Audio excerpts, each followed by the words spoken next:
My name is Edward Merkley. I'm a coachman here at the Colonial Williamsburg Foundation.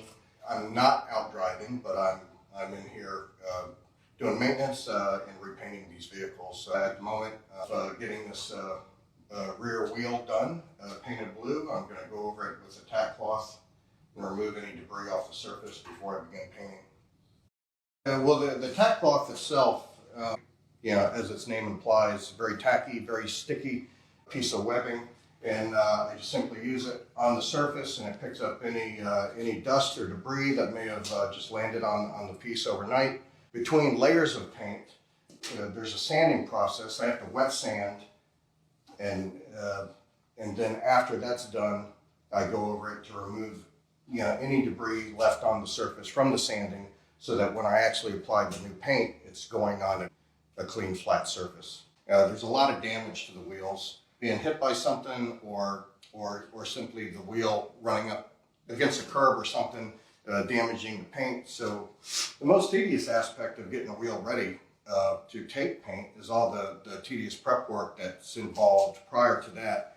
The sanding, using Bondo glazing putty to fill any broken paint and cover any bare wood before you go on with a primer and then paint. On this wheel, we already have 2 coats of blue paint on. The next step would be to wet sand all of this down to flatten down this gloss to give some texture to the second coat of paint to take the 3rd coat of paint. And then once that 3rd coat of paint is complete, I will then flatten that down one more time with wet sanding, and then there's the process of striping. And what I do on the front wheels is I measure each spoke and put a little chalk mark at 6 inches on each spoke.